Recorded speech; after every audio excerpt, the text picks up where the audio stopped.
Name plate ही नहीं, पता नहीं कौन कौन सी प्लेट लगेगी। जब संविधान विरोधी सत्ता में बैठे होंगे उत्तर प्रदेश की गद्दी पे तो ये होगा ही। किसी भी त्योहार में सबको आज़ादी है मनाने की, लेकिन किसी और पे हस्तक्षेप ना हो, तो इस चीज़ का बारीकियों का ध्यान रखा जाए। लेकिन जिस तरह से कुछ संगठनों के लोग जाकर होटलों में, रेस्टोरेंट में चेकिंग नहीं, वो गलत, बिल्कुल अनुचित। तो आप तो सरकार का हिस्सा है उत्तर प्रदेश मैं आयोग के खिलाफ ही। आज हाँ, सर्वोच्च न्यायपालिका को संज्ञान लेना चाहिए और निर्दोष लोगों को बरी करना चाहिए। सर नेम प्लेट आजकल लगाए जा रहे हैं, नेम प्लेट ही नहीं, पता नहीं कौन कौन सी प्लेट लगेगी। जब संविधान विरोधी सत्ता में बैठे होंगे उत्तर प्रदेश की गद्दी पे तो ये होगा ही। इसको बदलने के लिए हम लोग ये कार्यक्रम कर रहे हैं। सरकार को समझ नहीं आ रहा है, इसलिए आजाद समाज पार्टी आने वाले कल में कावड़ का त्योहार खत्म होने के तत्काल बाद प्रदेश स्तरीय आंदोलन करेगी। हमने इससे पहले भी जिला स्तरीय आंदोलन किया था, लेकिन अब शिक्षा का बाजारीकरण और ये मर्जीकरण रोकने के लिए, बिजली विभाग का निजीकरण रोकने के लिए हम लोग एक मजबूत आंदोलन लखनऊ में करने जा रहे हैं। बात की जानकारी मैं आपको दे रहा हूँ।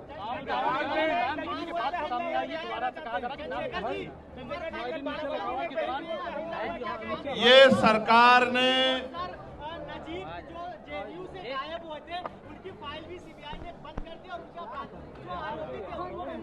देखिए, ये बहुत बड़ा हमला है संविधान पे। जिस तरह से पढ़े लिखे लोगों को, निर्दोष लोगों को जेल में डाला जा रहा है, जिस तरह से रिपोर्ट जो है चाहे सीबीआई द्वारा या अन्य किसी संगठन को जिम्मेदारी सौंपी गई है कार्रवाई की, वो पूरी नहीं हो रही है, उन पर दबाव बनाया जा रहा है। लोकतंत्र में संविधान पे हमला है, हम लोग इसका विरोध करते हैं। और मैं सर्वोच्च न्यायालय से मांग करता हूं कि ऐसे सभी लोगों को जो उनका राइट है कि उनका केस चलता है, उनको बेल मिले, ये बेल का काम उनका होना चाहिए। बाराबंकी में क्या कहना चाहते हैं? क्या हुआ है? दलित युवक पे हमला हुआ है और उसने आरोप लगाया कि पंडित जी ने जाति सूचक। अगर ऐसा हुआ है कहीं तो ये उसी जो तथाकथित हिंदू हिंदू भाई भाई का नारा है, उस पर बहुत बड़ा हमला है। इसका जवाब सरकार को देना चाहिए, मुझे नहीं। कि जो सरकार ये कहती है, मैं तो मानता हूं कि मनुस्मृति के अनुसार SC ST OBC के लोगों को अगर वो मंत्रों का उच्चारण करेंगे या मंत्रों का श्रवण करेंगे तो उनको तो दंडित किया ही जाता है। ये तो संविधान, उनका मनुस्मृति कहती है। लेकिन भारतीय संविधान में भी हो रहा है, तो सरकारों को इसका जवाब देना चाहिए कि उनकी कानून व्यवस्था क्या है।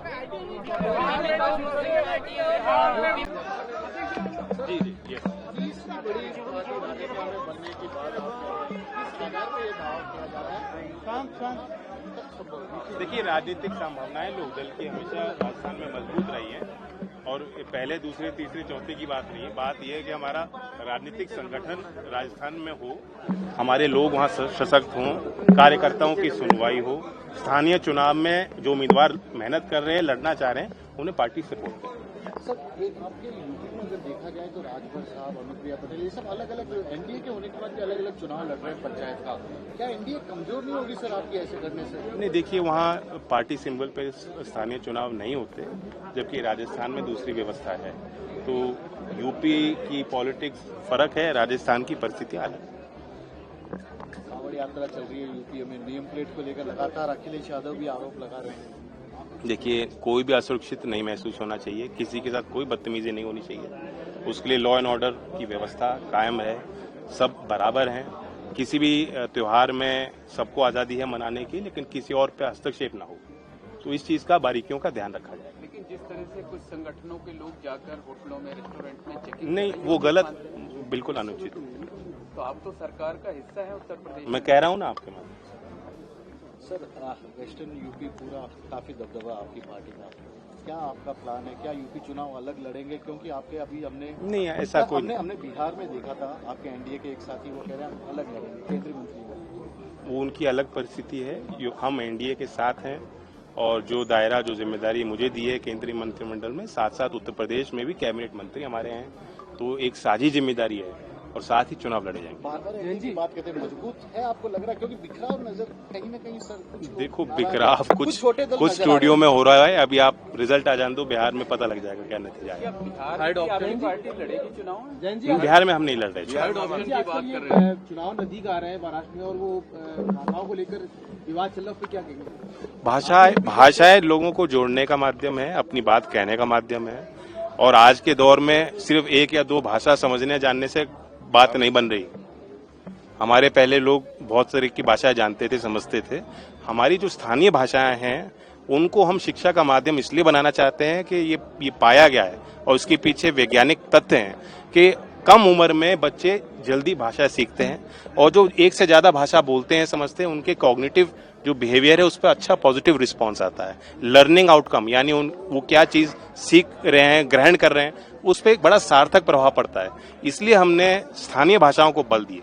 जो हमारी मातृभाषाएं हैं, कई हमारी भारत में भाषाएं बोली जाती हैं और पूरी आजादी राज्यों को दी है। इसमें कोई भाषा किसी पे थोपी नहीं जा रही। ये जरूर है कि आप 1st to 5th तक कम से कम 2 स्थानीय भाषाओं को आप आगे बढ़ाएंगे और ये 3 लैंग्वेज फॉर्मूला का हिस्सा है।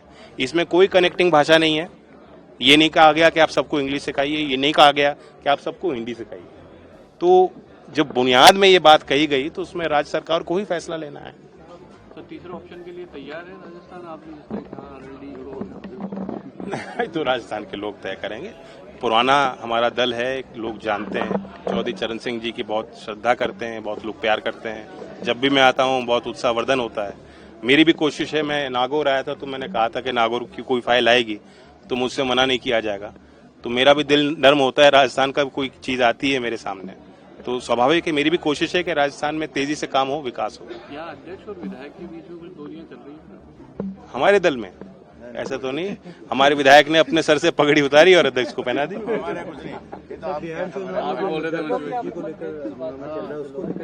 किसमें? चुनाव आयोग अपना काम कर रहा है, उस पर सवाल उठाना पार्टियों का अपना दायरा है। सवाल नहीं उठाने चाहिए, संवाद करें और कोई भी तथ्य हो उसे आगे रखें। लेकिन बात इस पे तथ्यों पे नहीं होती, भावनाओं पे हो रही है। चुनाव को प्रभावित करने की दृष्टि से आरोप लगाए जा रहे हैं। Thank you.